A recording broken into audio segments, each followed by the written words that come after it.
everyone, and welcome to Author. And today, our very special guest is none other than the amazing Darryl Harmon. Thank you for being here today. Thank you. Thank you for having me. Thank you for this platform. You're so welcome. And I am author Brandy Hunt, author and publisher now. A lot of you know me as just author, but I do help publish. So if you're watching this and you're like, oh, I've always wanted to write a book, stay tuned. I'll give you all that information at the end. So before we just jump right in, pun intended, before we just jump right into, your book, let's talk about you. Just what do you do? Are you married? Do you have children? All of that fun stuff. What do you do for a living? Give us all of that good stuff. Good. So good. I'm not married. I do have children, 2 children, which is pretty much the reason why I started writing, specifically starting with this book. I'm here in North Carolina. I have a construction business here in North Carolina. I've been in construction since about 1992, and I moved here to North Carolina about 3 years ago. Okay. And what got you into construction?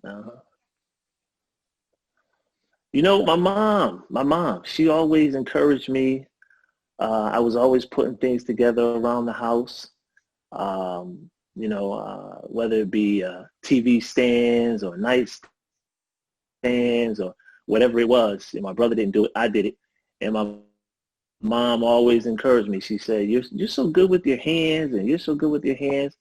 And so she kind of put me on that path.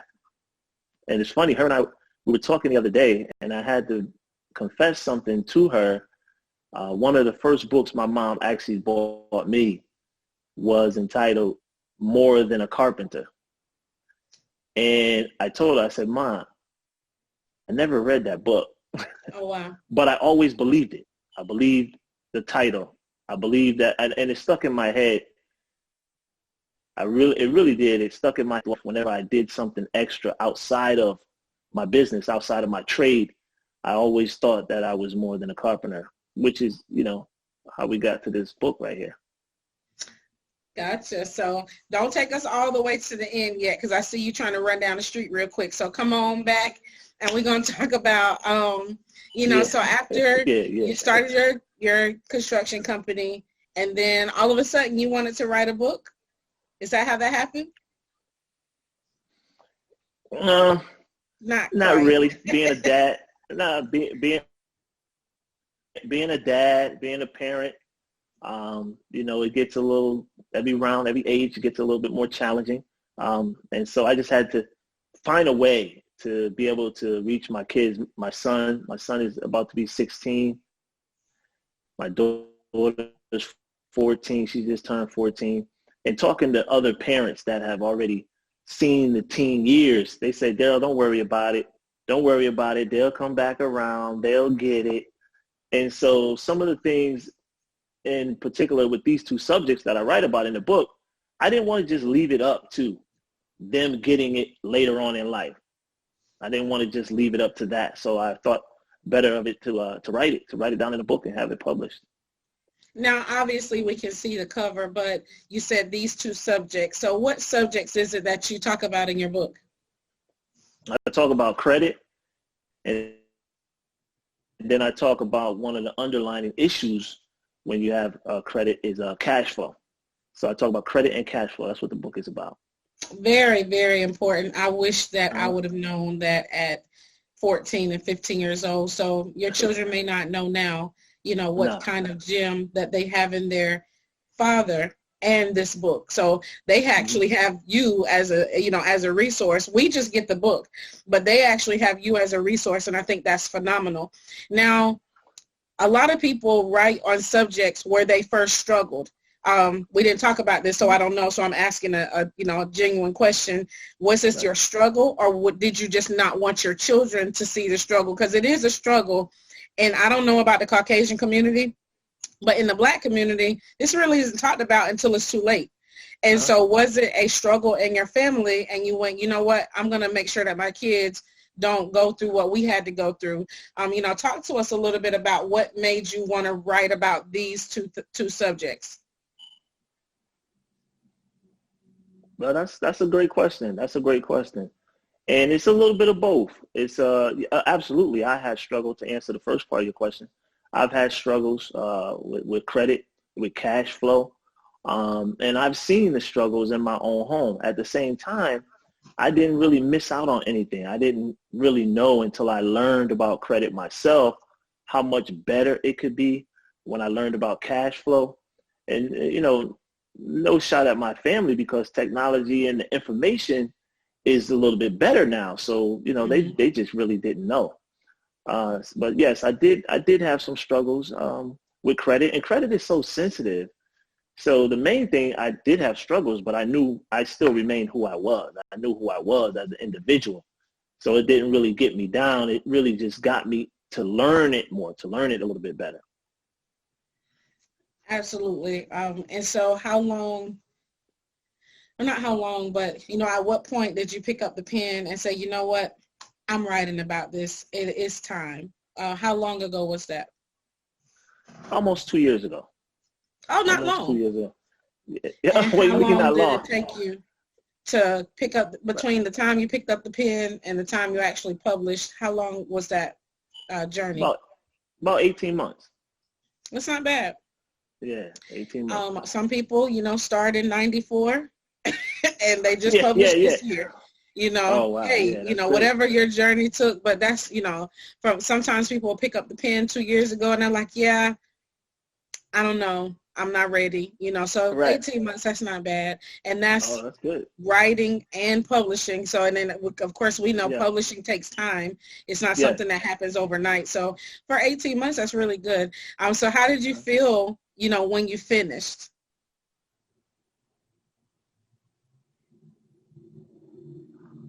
I'm sorry, I didn't hear your question. How did you feel when you finished, when you finally got your final copy in your hand? How did you feel? Relieved. Relieved. It is a sigh of relief. I was ready to get back to my regular sleep pattern. So were you waking up in the middle of the night with aha moments? Not really aha moments. I on my way to work, I would get those. So what I did was I brought a little mini recorder because I was driving. So that would be my note taker. But the middle of the night is when I found the space to write. And it took me, the book probably took that long because it took me that long to find the space. It took me that long. I mean, other than doing the research, it just took me that long to find that space between 2 a.m. and 8 a.m. to write. Gotcha. I definitely understand that. When I first decided to write my book, which is called Dealing with the Hand I Was Dealt, I didn't get quite, to go the direction that you went, with the expert type of book, which I love. I ended up having to tell my own personal life story and I was terrified. But yeah, the sleepless nights and all of that, but it pays off, and then I decided to go back to college. Okay. Why? I don't know. Wow. Thought it was a good idea. And so I tell you, my daughter's 20 now, so I think at the time she was 14, so 14 or 15. So I'm still parenting, going to college, hustling books. I think I was on the tail end of writing it, and then now I'm publishing it because I ended up publishing my own book because I couldn't find a publisher that was either in my price range or in my time range. And so I became what I needed. And then people started asking me, hey, how did you do it? And I'm like, oh, it was simple. Just do these 8 things. And they're like, no. Can you do it for me? Right. Sure. And so I would go do it. And then they come back and they're like, and I'm like, okay, here. And they're like, okay, what do I do next? So I literally became a publisher off the gate. When it came to branding and marketing, I had been in other industries, so I knew branding and marketing enough to sell books, and enough to network. I was an actress, so I knew about networking. So I kind of just took a little bit of information that I knew, and I grew the company from there. So, I talk about that in the book. I talk about that in the book. Which I talk part? about the side hustle part, the side hustle piece. I talk about that, how, ways to create positive cash flow, to increase your cash flow. Yeah, well, let's talk about it. Especially this year, I think if you didn't have a side hustle, you found a side hustle, because a lot of people got sent home and told, we'll see you next year. Right. Pretty much. Right. We'll call you when we need you. We'll never see you. So let's, talk about the what you have in your book about the side hustle. Well, the main thing I see is people have very creative ideas, amazingly creative ideas. I mean, and then they don't put it into work. They don't bring it all together. They don't take the time to study. It's like they try to skip steps, steps. So I really talk about doing it the right way. Incorporate your business, and get your EIN number, separate your finances from it, and really study what you're doing. There's a need for it. There's a need for whatever it is, that creativity. You go look on Amazon, you see all the people selling different things on Etsy and different things of that nature, or Uber. Uber is surviving because people don't have cash flow. Uber is not surviving just because. They're surviving because they can get drivers. So they're expanding. Why can they get drivers? Because people are trying to increase their cash flow. Airbnb is surviving because people are trying to increase their cash flow. Lyft, Grubhub. So these things are changing in our economy. They're changing the way people make money. If you've ever taken a Lyft, it's not necessarily a typical person that you would expect to come pick you up. Right. Never, actually. Yeah. I'm like, oh, hey, okay. Yeah. And it's not cheap either. By no stretch of the imagination. But it's convenient. And I be looking up at the sky like, Lord, you didn't want to give me that one? I would have took that one. But evolution and progression is what it is. And so let's talk about, so outside of good credit, okay, let's just say I don't have good credit. What are some things that I can do to start reversing the curse? Well, you have to come to grips with, first of all, you have to detach yourself from it. You have to admit, like, your personal emotions. Your personal emotions. A lot of people get really emotional about it. They're clueless about how to fix it, where to start.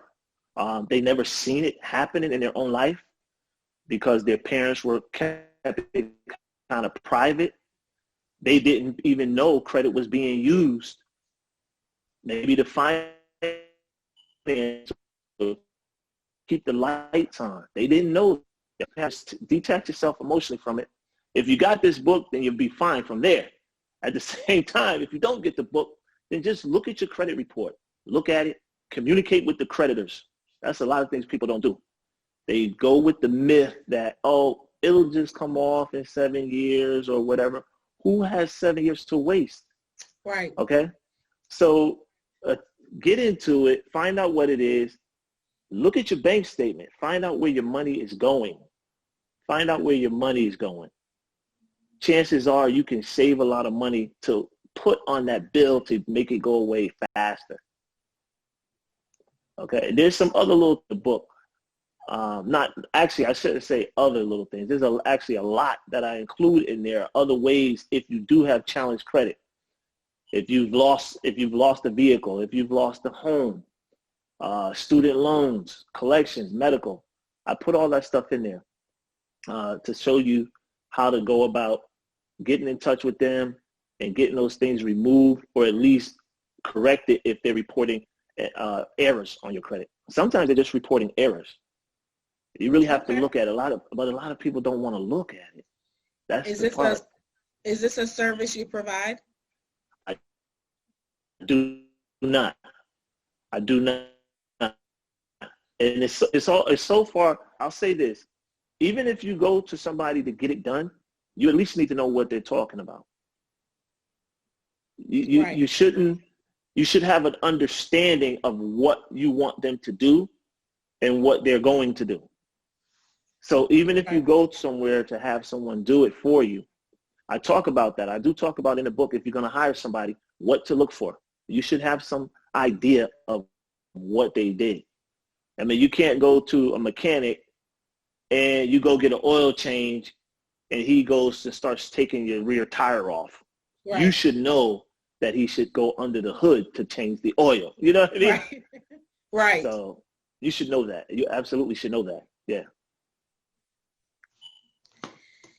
And what made you pick the title "Christmas is Coming"? My kids. I just wanted to put it in there for them. Give them that little swing. Actually, to be honest with you, I picked that title about 6 weeks before, and my research and just studying authors and books. This is my first piece. It was suggested by multiple authors that I should have a subtitle. So since the original title, which is now the subtitle, was a little long, I just went with "Christmas is Coming" because it kind of fit. It goes hand in hand. It does. And I'm an avid believer in don't judge a book by its cover unless you're an author. Because if you're an author, judge your cover. Nobody else can judge it because once it's on there, it's on there. But be very careful when you choose a cover and a title because that's going to tell me what this book is about. So when I look at this and I see Christmas is coming, first of all, Christmas to modern, we're in the United States. I don't know who's going to be watching this. It could be in Japan. So in the United States, Christmas is one of the biggest, I say the biggest shopping holiday of the year. So that means we're going to be out spending money, credit cards, and cash. And so, you know, Christmas is coming is, to me, and I haven't read the book, so as a consumer, I first see all I want usually for Christmas, you get the big thing. Like you've been waiting all year for this really big gift from your husband, wife, your children are waiting for, you know, it's expectation. So the word Christmas, expectation, the expectation. And then Christmas is coming. My mama used to say that around summer. She would be like, you know, Christmas I gotta save. Yeah, that's and I'll be like, well, can I have the blah, blah, blah? She's like, no, Christmas is coming. You know, we gotta save. And so I remember that. So I see it in two different lights that you setting the expectation of Christmas is coming, save your money, and Christmas being a very it sets a word of expectation, like something really good is going to happen, because a lot of people do have a negative emotion attached to credit. And it's because all kind of things have happened, some within our control, some not within our control. And then you think, well, I'm going to just let it go. And then you're mad at yourself for letting it go. And so I don't know how, you know, I've heard men don't have as many emotions as women. I'm still on the fence about that. However, actually, what you heard is true. It's yeah, I know that you would agree. Confirm that. And you know, so as a woman, I know that, you know, we're emotionally connected to the things that we love. And so credit will probably be no different. But for a guy, I know y'all can sever the ties a little easier because you have less emotions to work with than we do. You're right. But Christmas usually brings it out of everybody, even if you're a guy, so to speak, right? So because I used to go crazy on Christmas time. I mean, I would wait in long lines, buy all these presents, and I knew, and then I got to the point where one day I'm riding back from New York when I was living in Connecticut, and it's whatever o'clock in the morning. I had to go stand in line, and I'm like, did I just buy this for my son, or did I buy it for me? And it was Cars. It was Cars. I don't know if you remember the movie Cars.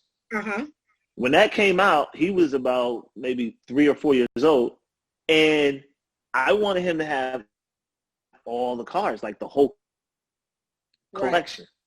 Well, I looked it up online. They had them in New York at Toys R Us, and I went there, you know. I went there and I bought the last few that he needed, like Mater or something like that. And I had to ask myself, did I go all the way here just for him, or was it for me? Like, and what I've learned because I always got everything I asked for on Christmas. But I didn't know at what cost. We never know at what cost. What did my mom, what did my family sacrifice to give me that? And how long is it going to take them to recover from it? You usually don't even find out until you become a parent and start doing it yourself. Exactly. I found out the cost one year and I was devastated. Right. And the reason why I was devastated is because I signed up for my very first credit card at 18. You know how they used to send it in the mail and be like, hey, congratulations congratulations on graduating high school. Here's your first credit card. And I filled out the application, sent it off, never seen it, never got a response until my mom handed me an envelope with a bill in it. And I was like, when did this credit card come? And she's like, I spent it for your Christmas gifts this year. Just make sure you pay the bill. Oh, wow. I was devastated. I'm saying complete devastation. So, I had to go through that whole disconnect your emotions from the experiences. But, like I said, the Black community really, I don't say the whole community because I'm not saying that everybody grew up in poverty, but the poverty mentality. I didn't even grow up in poverty. My father was in the military. My mom always worked. We had a really nice house. We went from barracks, from military base to a house. So I'm not going to say we weren't low poverty, but the poverty mentality of what like stuff that my mother did, a lot of Black parents did. I talked to a guy yesterday, said he found out he had a light bill when he was 7.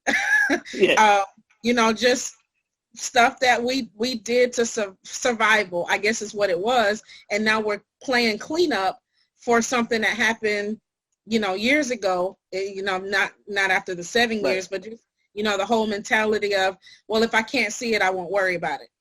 And then it comes back to haunt you. And it's like, oh, wait, I guess I got to worry about it because I can't move past it unless I deal with it, which is basically what my book is about, is dealing with the hand I was dealt, was facing your trouble and facing your life head on instead of kind of tucking tail and going to hide in a corner.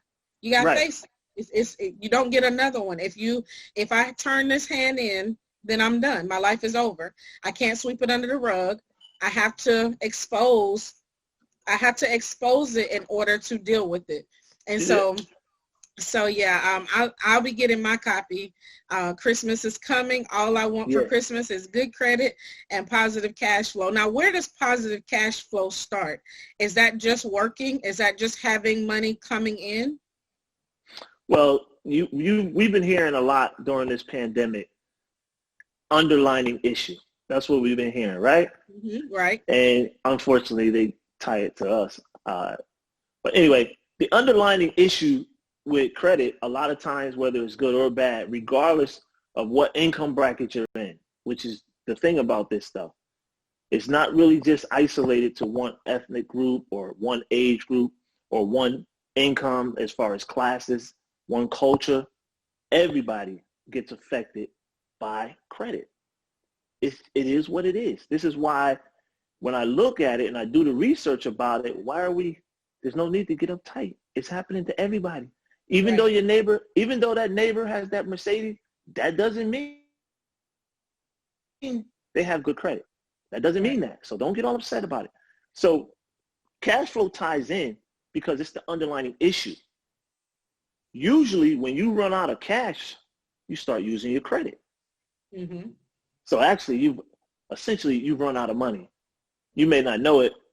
It's like another way of saying paycheck to paycheck, but you start using your credit. This is what happens. So if you increase your cash flow, but you have to be aware, you have to know, you have to look at your statements, see where your money is going, know the difference between net income and gross income, which I'll be honest, some people don't know. Well, let's tell the people while they watching today so they don't have to leave, the same way they came. What is the difference between net and gross? I'm going to give them this little one, then they got to buy it. The difference between here's the deal. The difference between net and gross are the taxes and the other deductions, So your gross income, which by the way, most banks approve you based on your gross income, which is typically about 15, depending on your tax bracket, about 15 to 30% less. Your net is less, 15 to 20% less than your gross. Okay. Your net is what you actually have to use. That's what you actually have. So in other words, if you're making $20 an hour, 40 hours a week, it's $800. That's not what you're going to net. Right. That's not what you actually have to go towards your bills, your overhead. You probably only have about $650 something, depending on how you file your tax and then depending on other deductions. So it's very imperative that we know that, because a lot of times you're offered a job and you say, this job is paying about $80,000 a year. Is it really? So this is the thing. Now, that doesn't mean go out and quit your job or go stomping mad and say, you better give me a raise or else. No. Because today you can do a lot of different things to increase your cash flow. Aside from that, you may just be an additional $1,000 off a month. Right. But I also talk about debt to income ratio, which is really where we should be with our debt and our income.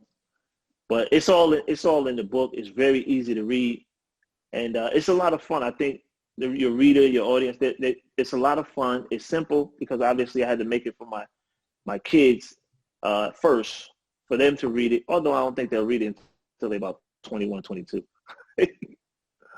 Just make it required reading. Like my daddy used to make me read the encyclopedia and the dictionary for punishment. And here I am, an author, right? Right, yeah, read it. So I always say, well, like you mentioned about, I can't remember if we talked about this on air or off air, but how your mom, told you that you were good with your hands and stuff like that.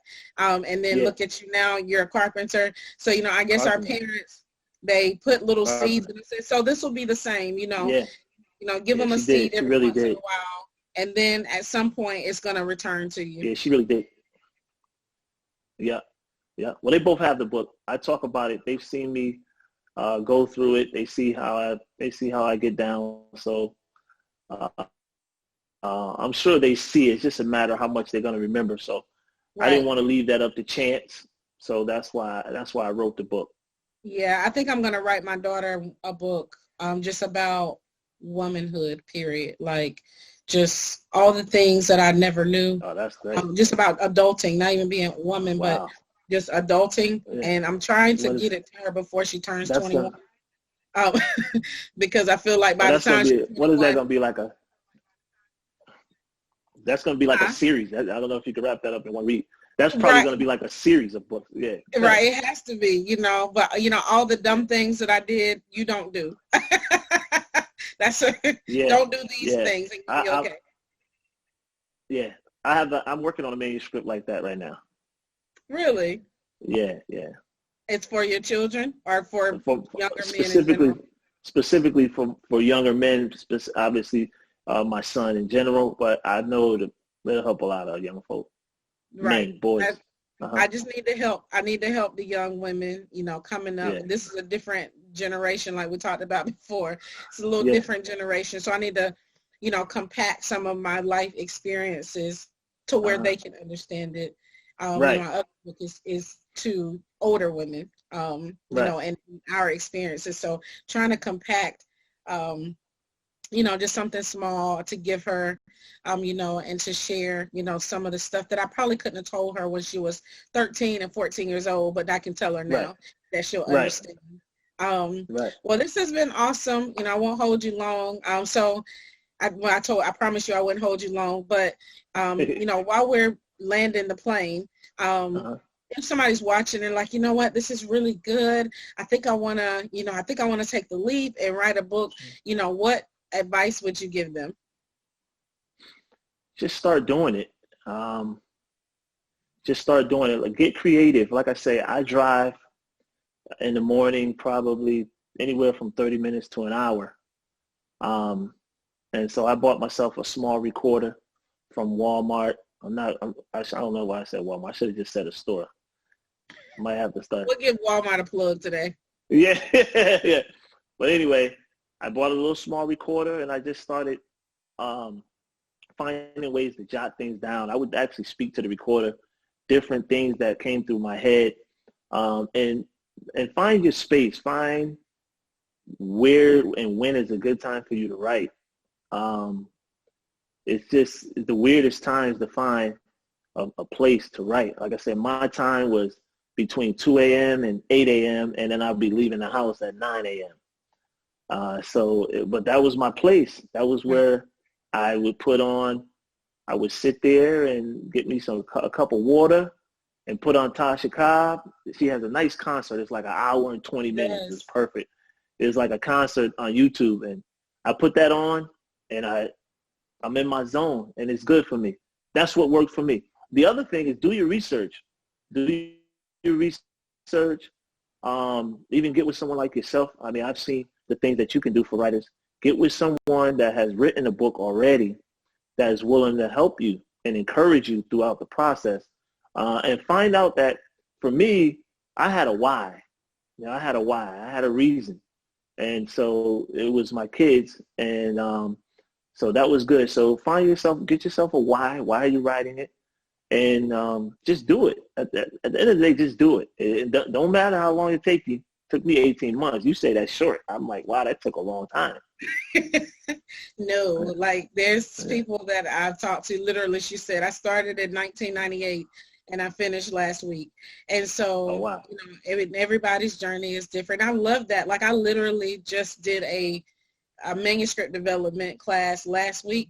And that's what I said. If you can find your why, whatever that is, and that's in life and business, but especially when you're writing a book, because sometimes you don't want to sit down. Sometimes you'd rather go to sleep. Sometimes your friends are going to call, maybe not during COVID times, but, sometimes your friends are like, hey, you want to hang out? And you're going to have to say, no, because I got to get this done. I used to write from, my time was 8 p.m. to 9 p.m. Sometimes I could squeeze in a 10 p.m. because I was coming home from an 8 to 5, had to cook, clean, get a kid in the bed, or at least calm enough to sit down somewhere so I could write. And then write from 8 to 10. My mentor told me everything doesn't come by inspiration. Some stuff has to come by discipline. So even if you don't get anything, when you sit down from 7 to 10 or 8 to 10, research. Talk about it deal. Because that'll inspire you. So if you have to become your own why, and ultimately my story was my why. My father died when I was 12, and it floored me. When I had never experienced death. I had never experienced death of a parent. I still have, by the grace of God, have my mother, but at this time I hadn't. My family was perfect to me. I had all my grandparents, my aunts and uncles, and so this literally threw me into a state of shock. And 20 years later, I'm waking up in a domestic violence shelter, like, Jesus, what have I done with my life? And the lady, she was like, where's your father? What does that have to do with this? This man put his hands on me, and that's why we're here. And she was like, well, a lot of women who allow themselves to go through these situations are lacking a father in their life. And I said, really? Oh, wow. I said, I'm intelligent. I told you my daddy made me read the Encyclopedia for Punishment. I have brain smarts. So you telling me these two things go together? I said, let me research that. And so when I started digging, I was like, she's right. It was rejection and abandonment, and all of that was sown way back then. And so here I am, and she said, I bet that if you look at all your ex-boyfriends, they've all treated you the same, like your father. And I was like, they have. She said, I bet they promised not to leave you. They will always be there for you. They gave you whatever you asked for because they wanted to treat you like a princess. And I was like, huh. She said it's not wrong to buy people stuff. She said, but it's the reason why they were doing it, because they were coming back, putting their hands on you so they can say, oh, well, remember the thing that I did for you? Right. And so when that light bulb came on, my why, once God told me to write the book, my why was I don't want other women to go through their life hurting the way that I hurt. Powerful. Deal with your grief, Powerful. Deal with your pain, deal with your abandonment, deal with the rejection. Once I came out the fire, I was a brand new person. People were like, what happened to, oh, she gone. That's right. I don't know a thing, and God reveals it and he breaks that chain. It's a done deal. Like Tasha Cobb say, break every chain. When I laid in the floor and I said, God, I can't do, when I walk out of this domestic violence shelter, first of all, I don't want that husband. You can have him back. Apparently that wasn't mine, and I did pick the wrong one. And so, but when I go forward, and even when I was in the shelter, God told me, you're going to go around the world and tell your story. Wow. Look at you doing it now. I wasn't a coach. I'm a life coach. Right. I was nothing, like nothing major in the world. I worked at a call center. Ironically, as soon as I got there, I got hired at Disney. God is really funny. Wow. I got hired at Disney of all places. So, you know, just working through the anger and the rage, and I was mad because my father died, and he was like my ace in the hole. You done left me here with my mama, who, you know, girls, we talked about girls earlier. You know, They can clash a little, Yeah, I got a sister I'm battling. I got a little baby brother. And so, you know, we come through like, he think he my daddy though. Your little baby brother. So we come through life. And so my why was get this story in the hands of as many people as you can, because even after the death of my father, it was, you know, just tragedy. It's like my life kept hitting, and then I had my daughter when I was 20, and I thought that was like the worst thing that could have happened because it totally shifted everything else I was trying to do with my life. And I was like, all right, okay, this is horrible. Life is just horrible. And I grew up till about 30, and I was like, okay, something gotta give. And then that's when God started reorganizing. Once I said, okay, God, I surrender. Just do it. Surrender all.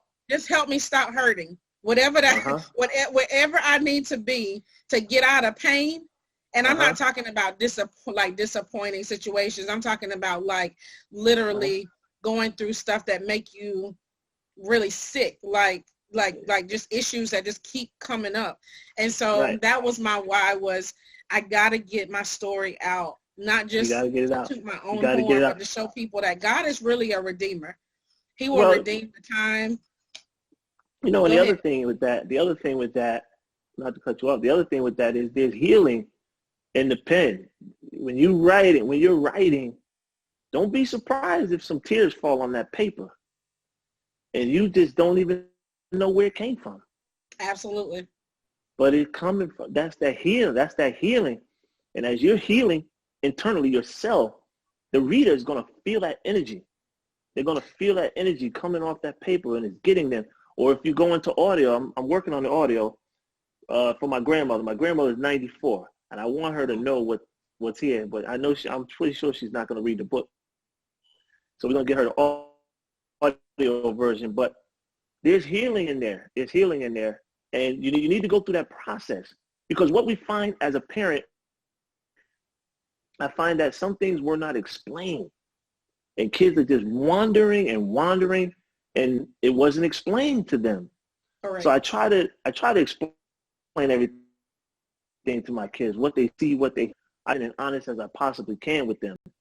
You know, and again, that's why I write. That's just why I write. Well, that's awesome.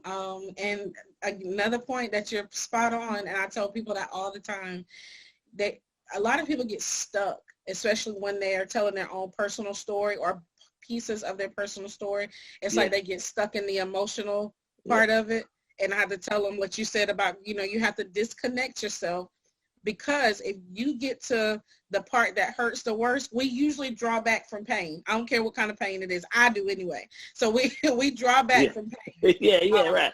Right. Or even will tense up if it was natural pain. And we do the same thing emotionally. You're going to be like, oh, wait, I don't want to write about that because it hurts. You have to go through it. And I remember crying while I was writing, and I remember God saying to me, I'll return your tears to you. I don't want them back. You can actually have them. And so, and God was like, no, that's not what I mean. But he never told me what he meant until somebody came back to me and said, I cried through your whole book. Thank you for being so transparent about what you went through. And then God reminded me, he said, I told you I'll return your tears to you. And so, I mean, being an author has been one of the most amazing experiences of my entire life, next door to becoming a mother. Other than that, it's been just, it's a journey all in itself. The creative process, you know, going from probably like construction. I admire construction workers because you literally take stuff that don't look like nothing and make it something. I watched a man lay foundation brick by brick. That man was out there all day long, and he didn't even seem bothered by the fact that you get to lay one brick, and it seemed to be like therapy to him. I mean, he was just therapeutic. That's the word that came to my head. Therapeutic. Yeah. And it's funny you mentioned foundation. Yeah. It's funny you mentioned foundation. Yeah, because before the foundation is the excavation. So before you lay that foundation, you have to excavate. You have to move some things out of the way. And my book, and it sounds like your book ties into a little bit, I'm not sure the contents of your book totally, but it ties into the excavation.